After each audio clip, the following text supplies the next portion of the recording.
Welcome to ATB-TV. I'm Darren Dance. Test 1, 2, 3, 4, 5, 6, 7, 8. Welcome to ATB-TV. I'm Darren Dance here with Peter Morganti at the Ballarat Pacing Trotting Club. Turn harness syndicated, Darren. Not yet, Pete. Not yet. But it's an option. Oh, Jesus, watch out. It's a nice place in the sun here at about a lazy 8 degrees in Ballarat. And one thing we just realised is I always thought trotting tracks were flat. Canberra about 10 foot there, Darren, over about 10 metres. Yeah, so, it's amazing, isn't it? Yeah, it is, yeah. Anyway, the trots are on tonight, so we've got to get on with this before the first, and they come charging past us as we're on the inside straight there. I'm not sure if you can see behind us the track, but... is this the passing lane? This is the... I don't know. What it is? Well, it's a sprint lane. The sprint lane. This is the inside lane. Anyway... Hey? They don't have one. Oh, there you go. They don't have one. They don't have one. So right. There you go. Well, Pete, let's roll back to last week's runners and whip through them quickly. Yeah, we go all the way back to last Saturday, and wasn't a real successful Saturday. We'll go to Perth, where a Basso second up. Wasn't beaten far, but finished back in the field. Yeah, they were a bit disappointed with that run. It was a wet track, and they thought he'd be right in it second up after a promising first up run, but he ran below par and could offer no real reason.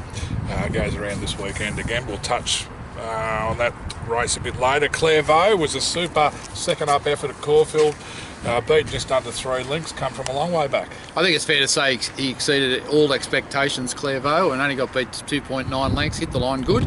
Still looked a bit round, Pete, but I'd suggest fourth up he'll be ready to show his best. Heading in the right direction. Tintaglia at Morphettville. Yeah, well, nothing went right there. I would say nothing went right. It looked okay early, but I'm not too sure of the tactics. But then she, after the race, her bloods weren't right anyway, so may have had an excuse. Well, yeah, can't say any more than that. Leading on is not to go and pulled up with some sort of virus, so just got to forget where she went round. Yep, I went to Casterton. We had 2 in the one race. Shell Espresso ran 4th and Dasher Maple ran 3rd, both nice runs. For those who didn't see the post-race, Peter will whack a photo up here of what goes on when I'm not on course.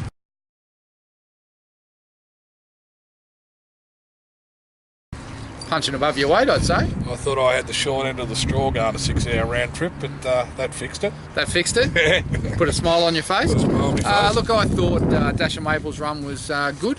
Second up, always tough after you win your maiden to win next up, but she ran competitive, and on wet tracks in that grade she'll win another one very shortly.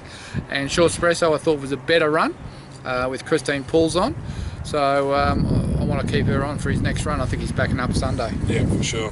That's Saturday covered. Sunday, Tiberian. He was in a hurry on that horse. Well, it was a disgraceful ride.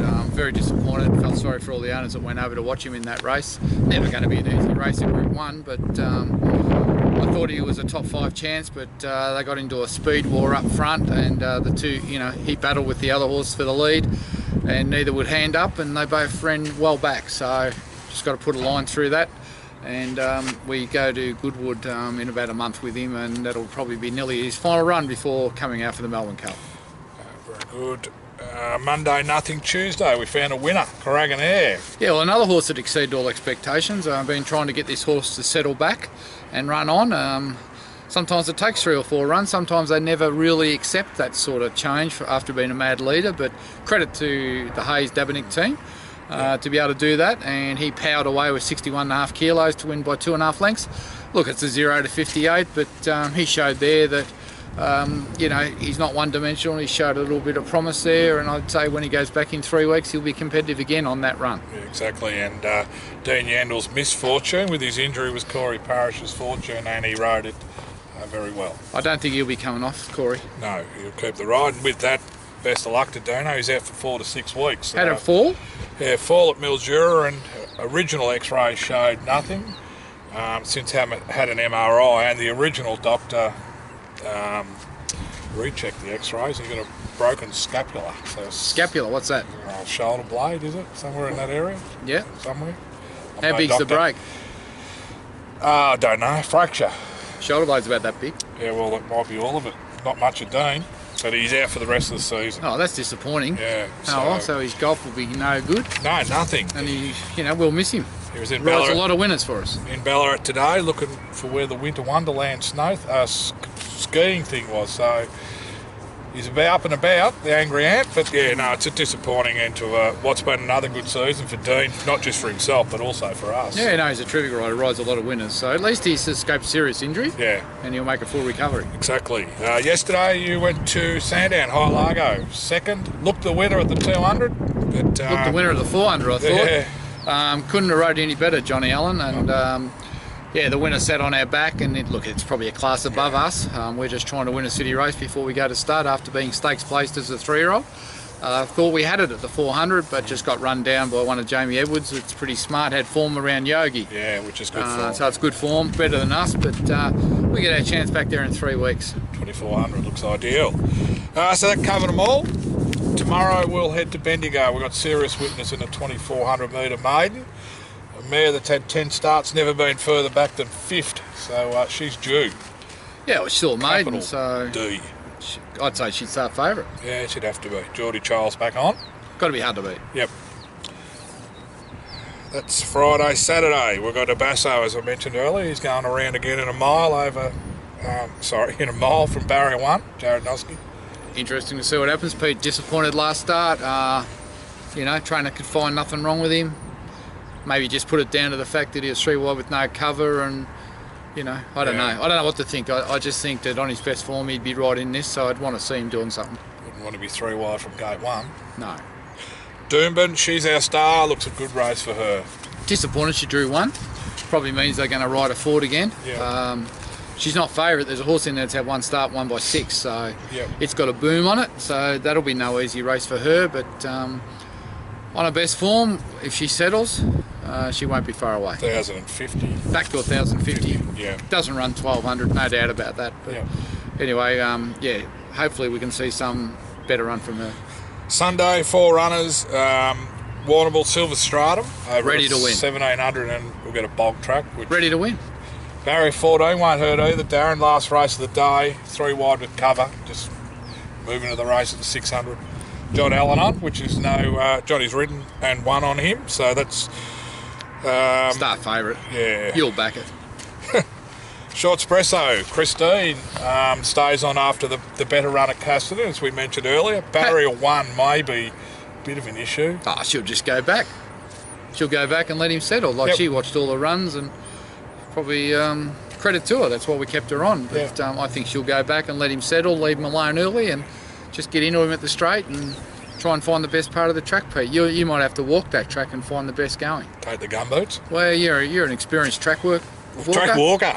I don't know if you're an experienced lake walker. I walked this track, but it's the same rate. You're supposed to have been walking 10,000 steps a day. You haven't started. Been too cold. Been stuck in the blocks. Too cold. Packing them. Be cold down there. Yes. Wind blowing across from the south. We've got Rocket Cod. He's due to win, Darren. Should be winning. 1400. He's declared him, has he? I haven't heard it yet, but the one during the week was confident. Should be winning. Jake Barlas on Surely he can win barrier that 3. race. And also Galileo's Pearl, but it's 4th emergency. Won't get a run. But Mick Kent's report just come through to say he's got Echuca and Geelong earmarked as backups. Also, there's a race at Maui next Saturday, so... Doesn't matter where he goes, he's not ready to win. Probably not. No, not second up. But, yeah, well, at least we've got some backup plans with him. Monday, we've got Echuca. No fields out as we speak, obviously. Sovereign Wealth, a mile. She should be hard to beat if she gets a run. Gets a run. Well, Is she in the field? Well, I haven't got any fields yet, but I'm Really? sure she'll get a run. Yeah. Just didn't want to sort of preempt and then have been 4th emergency. Michael D's going to ride her. Oh, right, Mickey D, yeah. Rode a winner for us a couple of weeks back. If she can't win that, don't know if she can win a race. Yeah. What do you think? Well, look, she's Michelle Payne's confident. third Think she's up. going well. I've seen a little bit of footage there this afternoon. Blinkers are staying off. Off, yeah. Whipping the left hand. There you go. Stop her ducking in. Got it all worked out. Good move. Yeah, no, she looks a good chance. I'm going up to Echuca Monday You are? That's because after Sunday I'll be at Kyneton at the ladies' lunch. halfway there. Just keep going. That's it. Sunny Echuca. 9 degrees. Yeah. Josh Julius has also got propensity nom for a 14 there. Will she get a run? She may struggle to get a run. Oh, well, if she doesn't get a run, she doesn't get a run. He's also got... She's a runaway anyway, isn't she? Yeah, she'll need this run. He's also got a backup plan for Geelong and somewhere else as well. So Right. we will wait for those fields tomorrow. What else do we know about? Tuesday, as I've just mentioned, Tuesday, maybe Propensity and Galileo's Pearl if they don't get runs. Where's that? Geelong. Geelong synthetic. Yep. Wednesday. Yep. The Bear. Yogi. 2100. I had a look at those noms. Yeah. That horse that beat High Largo's nom for that race. Oh, there you go. Don't know if he'll back it up. I hope he doesn't, because it looked pretty good the other day. Oh, surely he couldn't beat Yogi. Ooh, he was closing on him last time. Surely. Anyway, I hope he doesn't back it up. Craig Williams is back from suspension by then, so he'll be eager. If young Bowie Mertens has got a couple more wins on him over the weekend. Oh, Bo Mertens was supposed to ride 4 winners yesterday at Sandown, didn't ride any, so it's funny how that Craig all would have happens. been dancing around the lounge room. He had the handbrake on. A little bit hard to imagine Craig Williams dancing around the lounge room, isn't it? Like one of those little wind-up toys. And then later in the week, Pressing Matters as a highway to Ballarat, 2200, and then... Should have won last start Pressing Matters, so he'll be a chance. Yeah, he'll be a chance. Stringer Bell is... Where's he going? There's 12 and or 1400 metre series and finals at Pakenham Synthetic. Next Thursday, is it? Friday. So So it's out of on Friday. Joy to the world. Yeah. That covers them all. I don't think I've missed any. I'm not There's going some to ask nice you for your chances best. there, though. Not going to ask you for your best. No, I'm not giving you it either. Rocket Cod will be hard to beat. Silver Stratum will be hard to beat. There's a couple of winners Yogi there. is going well. Serious Witness tomorrow. Series Wilson. Yeah, oh well. We're on 44 winners, Darren. Yeah, well, we had about 5 seconds in the last 7 I know. days. 10 days. 12. I think I worked it out. We had 7 winners in 31. Yep. We need to find 6 more in about 24 days. It'll go to the wire. I reckon we've got 30 runners left, roughly, or races, Yep. so there's a chance. Yeah. Well, we'll need Rocket Cod, Silver Stratum and Yogi to all to win. That'll help. And Serious Witness. That'll help. That'll be 4. That'll take us 48. She's our star. Basso, just going to keep finding them, Darren. Carragadair. Well, actually, Carragadair and High Largo, they'd line up in the last 2 or 3 days of the month. I think when you think you've got 10 winning chances, you're lucky to get 2 over the line. Yeah, well, that's 20%, and that's a huge strike rate. Yeah. I think 16 or 17 is sort of the average. Yeah. So, yeah, it's All tough right. going to win a race. Now, so on Sunday, we've got the women's in racing lunch and parade at Christine Jeffries and the winery over the road. So we've got a big group going up there on Sunday. Yep. And as I said, I'll go to Chuka and have a look at Sovereign Wealth on Monday. Yep. I want to give a special cheerio to Kevin Daisley, who hasn't been well of late. So, Kevin, hope you're on the mend and hope you come good. And hope to see you next time I'm passing through Lismore. So best regards from the whole team at ATB. Hope you're feeling a lot better. We're not far from Kevin's bit of stomping ground. Where's the greyhound track from Yeah, here? it's just over behind Just that over fence. yeah. The little circle. The little circle, yeah. So All no, the best, Kev. Yeah, he's a good man, a very good man. And hopefully Sar Plain can get to the track soon and brighten up his day. We did have a bunch trialling at St Arnaud on Tuesday, and the stable have got a kick-off point for him this prep at Mildura 1300. I think it's Monday week. So there you are. Kev, something to look forward to. Well, that about wraps up ATB-TV as the season's starting to draw to the close, and I'm pleased to say that we've passed the shortest day and the days are starting to stretch out. The breeding season is almost upon us. First mare's due at our farm on the 1st of August. Jeez. That's not very far away. I'm trying to sneak off to Darwin for a couple of days, but I'm not sure that's going to happen now, Pete. I was just thinking of Now I had little foals hitting the ground that morning that at cold. Cranbourne the other day with all that ice on the ground. How's that an introduction to the world? Well, maybe we can just show you a little bit of footage of what we did down at Robbie Griffiths last week with a couple of our yearlings that are in work, just going about their work. Yep. Just take note of how cold it was. I could not hold that camera straight. That's why for love or money. That's why the I camera's was shaking. I was shaking.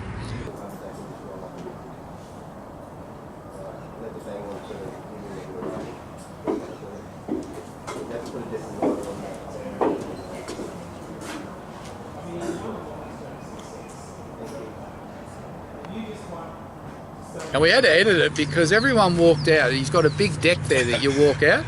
And I was there filming these horses, Pete. and every person, I swear to God, every person who walked out of that deck dropped the F-bomb and said, F, it's cold. Yeah. No wonder we had to put music and my voiceover over it. I just turned the sound right off and just put your voiceover. It was, yeah, anyway. And then we had Chris Blomley walking up and down the deck in his high heels, going stomp, stomp, stomp. Unbelievable. High heels. Well, it sounded like it. Oh, that was one of the coldest days I've ever experienced, and it was frost, there was ice, and look, how those track riders can do that, and how, I tell you, hats off to them. And it was a very slick operation. I think everyone enjoyed the morning, but oh, it was cold, and there was a tray of sausages that come off the barbie, and I reckon half of them went in their mouth and half of them went down their socks. No, look, hats off, all right, because... Socks, yeah. I went up to Dowling Forest this morning and you couldn't see 10 foot in front of it. I sent him up to video a few horses working, and of course, as luck would have it, pea soup fog. He nearly drove his car into the run rail. It was that foggy in his car he couldn't see the steering wheel. Yeah, in the car. I got out and I just thought, I left the camera in the car, that was it. Incredible. Anyway, we'll try that again because we wanted to get some footage of some of the younger ones. So anyway, the beauty of you being in Ballarat, Pete, it's not far to drive. I can keep trying every morning or each morning. Yeah. All right, well, that's enough of that. So until next week, I'm Darren Dance with Pete Morganti. We're heading straight to the Tabaret for a latte.